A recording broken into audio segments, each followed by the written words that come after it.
What's going on, guys? Sword here from Let's Play Failure. Now, as another vlog we have today, I'm going to be talking about the games I'm looking forward to for this next generation. Now, I decided to do one of these videos because me and the guys have been talking a lot about this coming generation, about different topics, and I thought it'd be kind of cool to talk about what I'm looking forward to the most. Now, my opinions kind of differ from the majority that I've seen, at least. Some people are really going towards Destiny, which is a big contender. Some people are just going really towards Battlefield 4. The really popular stuff, but I'm not really that interested in the popular stuff because it's uninteresting to me. It doesn't catch me right. I've been a Battlefield fan for years, yet I got uninterested after Battlefield 3. I think it's because they kind of got away from Bad Company, which got me into the Battlefield series in the first place. The gameplay is nice, but it just, I don't know, I don't like. There's too much realism for me to take, but that's not what I'm talking about. Some of the popular stuff I'm not really that much into, but there is some stuff I'm really looking forward to that's definitely getting some hype lately. So let me get started with the first one that's on my list. The first thing I'm looking forward to the most is Forza 5. I'm a big racing fan, in case you guys don't know. I've had racing games. I have all kinds of them. They're right here, and there are tons of them. I got started from Burnout 3. Or Need for Speed Underground. I don't remember which one I started with really first, but those are the first two I remember playing as a kid. So racing is kind of in my blood for a while. And Forza 5, I really think looks good right now because it looks beautiful. It looks gorgeous. My God, you gotta see the look of this game. It looks incredible. And they're not really revealing too many new cars besides the McLaren P1 and a few extras that are new. Oh, and the Indy cars too. Indy cars are going to be awesome. I cannot wait to drive them, especially after seeing the movie Rush. They're bringing back a lot of, the classic ones. The ones that, they're kind of like the Smash Bros. Characters, the original 12 or something like that. They're cars you expect to bring in on, in the next game. It's always going to be that. The Skyline the Skyline R34, the very basic stuff that's always going to be in these games. The McLarens, the Bugatti Veyron, obviously. And they're somehow bringing back Ferrari, that's what I've heard. Okay, great. Got back Ferrari. Maybe they'll bring back Porsche at some point, but I'm not looking that too forward to it. At least they have RUF. So yeah, Forza 5 is definitely on my list. They got a bunch of great new tracks. It looks so good. I cannot wait for it. I could not get into Forza 4 because it didn't feel right with me. So this one, I cannot wait to get. That's when I get the Xbox One, which it may take a while, but I'm going to wait for the price to decrease. The next game that's on my list, on here, is Elder Scrolls Online. Now, I don't know too much about it so far, only kind of what they told me in Game Informer. So I don't know the specifics of what's going to be involved in it. I just know that it's supposed to be a big, expansive world where you can play with your friends in Elder Scrolls. And to me, I think that's a great idea, because I've been playing Skyrim enough to know that there's been times where I really need some help, and I can't get that help except from a CPU follower, which I have, but sometimes it's not good enough. You need a real-life player, and I think the fact that Skyrim may be going co-op is a great idea, because that way people can just hang out with each other. It's a great game that deserves to be played with people. I can see why they haven't done it before, because there may be issues with all kinds of different things, but making games specifically for the online community, great job, guys. I love you guys, Bethesda. Your DLC's pretty pricey, but thank God for sales. Congrats. I cannot wait for Elder Scrolls Online 2. I look forward to hearing more from it. Next game on my list is South Park, The Stick of Truth. Now, I've been a growing South Park fan for a good year now. I used to not be much into the series. I just gone negative hate. Not really hate, but just more of a disliking against it for kind of having crude humor, but after really watching it and analyzing it, I've come to discover it's one of the best shows out there because it's so clever. The episode that got me into South Park was when Obama wins the election, like the second election, and Cartman kind of rigs the election. That was a genius episode, and that's how I got into South Park. So the idea of a game coming out for South Park, it's not new, but there hasn't been very many good attempts to bring out a really cool South Park game, and this one I think really hits the nail on the head. Yeah, maybe I got that wrong, I don't know. But the point is, this looks like it's actually doing it right, and it's just a big medieval RPG thing taking place in their imagination. Imagination land. Sorry, I'm too much into South Park too, but South Park: Stick of Truth looks really cool. It's kind of got the side-scrolling of Castle Crashers combined with the humor of South Park, and it's gonna be really crude. Yeah, it's also gonna be really funny too, especially for fans who've been part of South Park for a long time. So I cannot wait for that game to come out.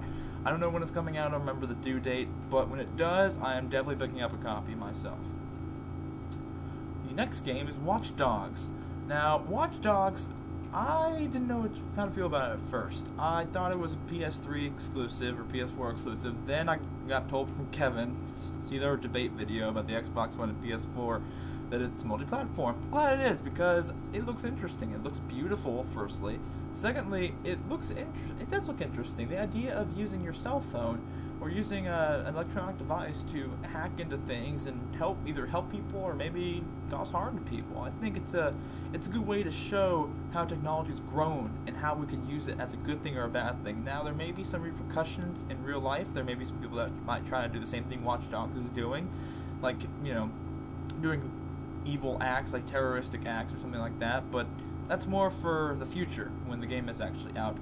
For now, though, I am looking forward to it. I may not grab a copy immediately, but it's something I'm definitely going to keep my eye on, and it does look pretty fun so far, but I do want to see some more gameplay footage. I want to see what it's really about and how much I can get out of it for my price. So, the last one that's on my list is The Crew.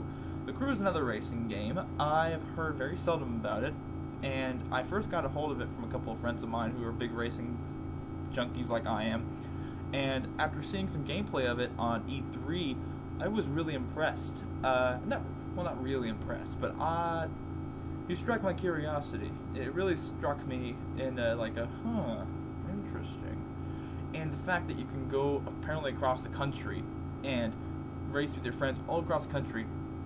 The Run, Need for Speed The Run, did it kind of like that, but it really sucked because it was across country, but it was in certain areas they picked, and that wasn't great. Plus, the game sucked anyway. So, looking forward to The Crew because I think it could turn out the way Test Drive Unlimited took, where it would make some money, but it won't last very long. That's the trouble with racing games. You have to be really good at what you're doing, and you have to appeal to a lot of fans. And that's kind of how it worked with Forza Horizon and how it worked with the 2012 Most Wanted. Because they knew what they were doing for the most part. With these racing games, it's really tough finding a good racing game that you can get your money out of. And that's unfortunate because a lot of people have gotten laid off because they just did not get enough funding for it. Racing games aren't as well popular as the other genres out there. I wish that was different. I wish there was more people involved in it. The major developers out there in racing is Codemasters, which are the leading experts in rallies and off-road racing. Turn 10, which is it's debatable. You could say that they're like the best in simulation driving, but that could be said about the guys who make Gran Turismo, but I don't play Gran Turismo, I can't know. I would say Criterion, but there's not much going on with them right now as far as I can tell, because they were great with arcade, and now they just... And there's a few little ones, like Ghost Studios, who's making Need for Speed Rivals, which it seems to me like it's an exact copy of Need for Speed Hot Pursuit, which came out 3 years ago. That's not right. I've seen enough gameplay, and I've seen enough information from these people to know it's pretty much exactly like 2010 Hot Pursuit. I'm pointing this way because my copy's right over there. So it's just you're selling the same game for the $60 price again. I don't know what you guys are doing, EA. This is one of the reasons why I'm not liking EA as much as I used to, because they're kind of screwing over customers, which, yeah, is pretty bad.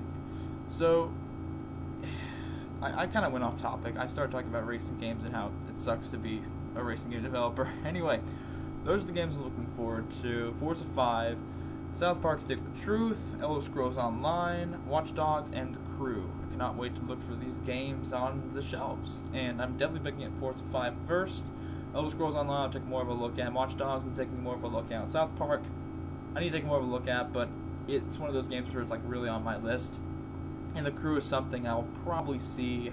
It's one of those games where if my friends are playing it often, I'll play it too. I've gone to one of those situations a couple of times where I bought a game that my friends are playing, and then eventually they stop playing, and then I just have a game that I don't want anymore.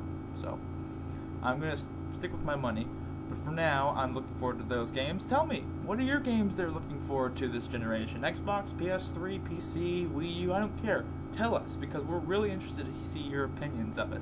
I think one of Joel's biggest ones is the new Super Smash Bros. And Sonic Lost World. Kevin, it's kind of, I don't know entirely what he's looking for, but he cannot wait for Destiny, and I know he cannot wait for Watch Dogs and all the PlayStation stuff coming out, and the new Super Smash Bros., of course. So stay tuned for more videos coming up. We're having retro recordings tonight, so we're probably going to put up a couple more episodes on Tuesday and Thursday. I'll be making more vlogs Monday, Wednesday, and Friday until Halo 2 comes out. So for now, stick with me. Thanks for watching. Please, once again, tell us, what are you interested in for this gaming generation?